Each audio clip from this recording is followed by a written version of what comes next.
Exam सास channel पर आप सभी का हार्दिक स्वागत है। हम पढ़ रहे हैं स्वर। स्वर में अब तक हमने आपको स्वर का परिभाषा बताया। इसके बाद स्वर का भेद कितने प्रकार से हम कर सकते हैं उसको भी बता दिया आपको।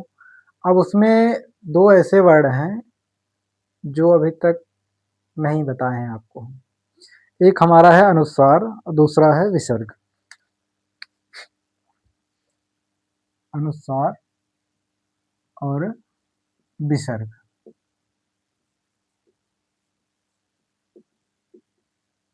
अनुस्वार और विसर्ग, इन दोनों को हम अयोगवाह के नाम से भी जानते हैं। अब तक हमने 11 जो हमारे स्वर थे उनको हमने बता दिए कि वो उनका उच्चार स्थान कहाँ कहाँ है, मुख के किस किस भाग से बोले जाते हैं।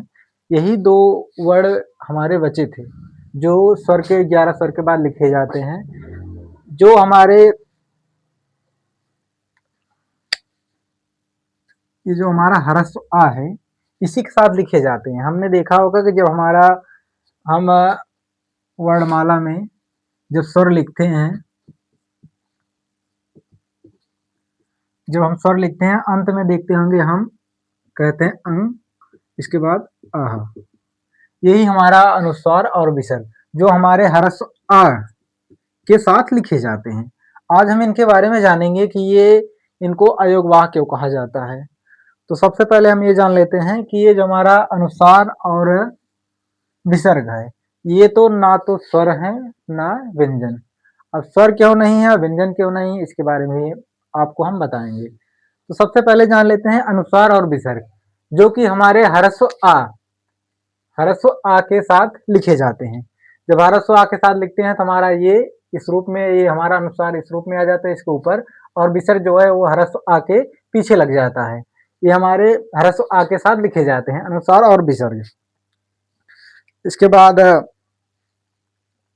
ये परंपरा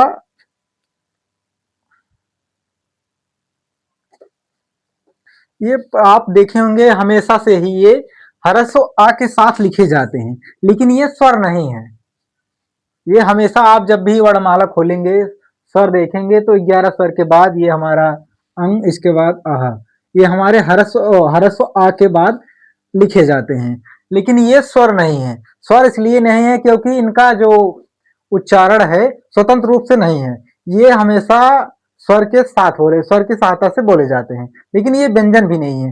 व्यंजन इसलिए नहीं है क्योंकि ये जो हमारा व्यंजन होता है वो जब हम लिखते हैं, जैसे हमने कहा क, जब इसमें हमने स्वर जोड़ा तो ये सबसे पहले हमारा व्यंजन आया, इसके बाद स्वर आया। तो इसमें क्या होता है कि जब हम इसका उच्चारण करते हैं अनुस्वार का, तो ये स्वर के बाद नहीं आता, स्वर के पहले ही आ जाता है। देखो जब हमने कहा अंग तो ये इसके ऊपर आ गया, और जब हम व्यंजन का उच्चारण करते हैं तो हमारा स्वर जो है वो व्यंजन के बाद आता है। लेकिन इसमें क्या है, अंग में तो अनुस्वार में हमारा तो ये हमारा स्वर है, स्वर के ऊपर लगता है। इसके बाद विसर्ग जो है, विसर्ग भी देखेंगे तो हमारा यहाँ जब व्यंजन का उच्चारण किए थे, हमने व्यंजन का उच्चारण किए थे, सबसे पहले हमारा व्यंजन था, इसके बाद स्वर था।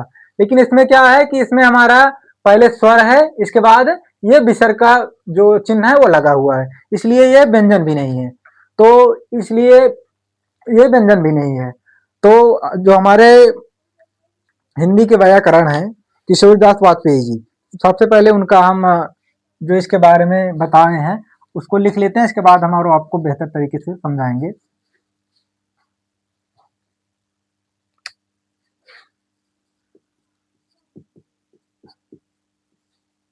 किशोरीदास वाजपेयी के अनुसार इन्होंने अनुस्वार और विसर्ग के बारे में क्या कहा है, सबसे पहले हम इसे आप लोग बता देते हैं, इसके बाद फिर पूर्ण रूप से समझाएंगे। इन्होंने जो इसके बारे में बताया है वो कहते हैं कि ये स्वर नहीं है, ये स्वर नहीं है। और व्यंजनों की तरह और व्यंजनों की तरह व्यंजनों की व्यंजनों की तरह ये स्वर के पूर्व ये स्वर के पूर्व स्वर के पूर्व नहीं आते नहीं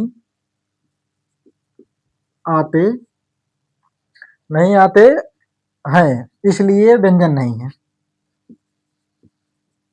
इसलिए व्यंजन व्यंजन नहीं है। इसलिए व्यंजन नहीं है, इसलिए इन दोनों ध्वनियों को अयोगवाह कहा जाता है। इसलिए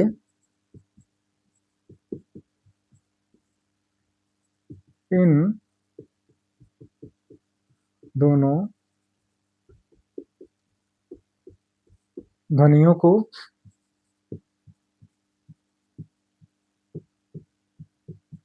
अयोगवाह कहा जाता है। किशोरीदास वाजपेयी जी ने बताया कि अनुस्वार और विसर्ग के बारे में। इन्होंने कहा कि ये स्वर नहीं है। स्वर क्यों नहीं है? क्योंकि इनका कोई स्वतंत्र उच्चारण नहीं है। ये जब भी बोले जाते हैं ये स्वर की सहायता से बोले जाते हैं। जब हम इनका उच्चारण करते हैं तो ये स्वर की सहायता से बोले जाते हैं।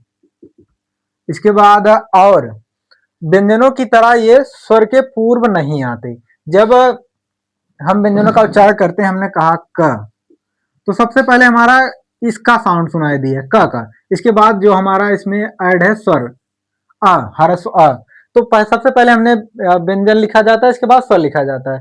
लेकिन इसमें क्या होता है कि ये अनुस्वार जो है वो हमारा इस स्वर के ऊपर लग गया, और इसके बाद जो विसर्ग वाला है ये भी वो क्या है, स्वर के बाद लग जाता है, इसलिए ये व्यंजन भी नहीं है। तो इसलिए व्यंजन भी नहीं है, इसलिए इन दोनों ध्वनियों को अयोगवाह कहा गया। अयोगवाह का अर्थ है कि जो अयोगवाह का अर्थ है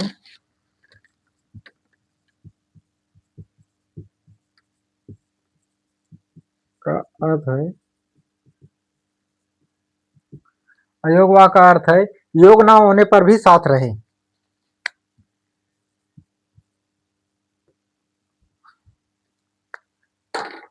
योग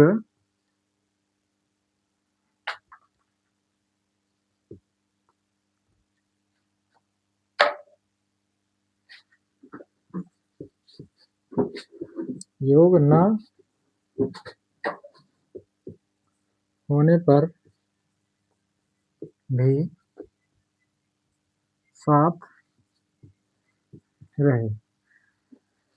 योग ना होने पर भी साथ रहे, जब हम देखते हैं कि इसमें जब हमारा हरस आ के साथ लिखते हैं तो ये इसमें विलीन नहीं होता। जब हमने क लिखा तो क में हमारा आ जो है वो समाहित हो जाता है पूर्ण रूप से। जब क का पूर्ण रूप हम लिखते हैं तो ऐसे होता है। जब जब का हलंत लगाते हैं तब जाके आ हमारा पूर्ण रूप से बाहर दिखाई देता है। लेकिन ये क्या होता है कि जब आ के आ में लिखते हैं तो इसका ये योग नहीं होने पर भी साथ रहता है, तो ये हमारा पूर्ण रूप से इसमें समाहित नहीं होता, हमेशा अपना चिन्ह दिखाई देता रहता है। और विसर्ग इसी प्रकार से विसर्ग भी है। जब हम लिखते हैं तो हमने ह्रस्व आ लिखा, लेकिन इसका जो चिन्ह है वो हमेशा हमें दिखाई देता रहता है। योग तो हुआ लेकिन पूर्ण रूप से इसमें समाहित नहीं हुआ, इसलिए कहा जाता है अयोग का अर्थ है अयोगवा का अर्थ है कि योग ना होने पर भी साथ रहे। तो हम देख रहे हैं अनुस्वार और विसर्ग के बारे में, जिन्हें अयोगवा के नाम से जाना जाता है। किशोरीदास वाजपेयी जी ने बताया कि ये स्वर नहीं है। स्वर इसलिए नहीं है क्योंकि इनका कोई स्वतंत्र उच्चारण नहीं है, ये हमेशा स्वर की सहायता से बोले जाते हैं। और व्यंजन इसलिए नहीं है क्योंकि जब हम व्यंजन लिखते हैं तो उसमें जो हमारा स्वर है, सबसे पहले व्यंजन है, इसके बाद हमारा स्वर लिखा जाता है। लेकिन यहाँ क्या स्थिति है, यहाँ हमारा सबसे पहले स्वर लिखा जाता है, इसके बाद इसका चिन्ह लगता है।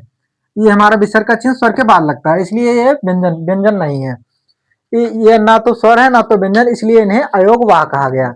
और वर्णमाला में जो इनका स्थान है वो हम देखते हैं कि स्वर के बाद लिखे जाते हैं। अनुस्वार और विसर्ग जो है हमारा, वह जब वर्णमाला देखेंगे तो स्वर जब पहले 11 स्वर लिखते हैं, इसके बाद तब जाकर के अनुस्वार और विसर्ग तब लिखते हैं।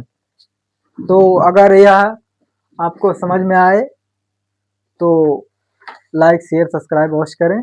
अगर कहीं भी समझने में कोई भी दिक्कत हुई हो, ना समझ में आया हो, तो आप कमेंट करिए, कल आपको और हम बेहतर तरीके से समझाने का प्रयास करेंगे। इसी के साथ धन्यवाद।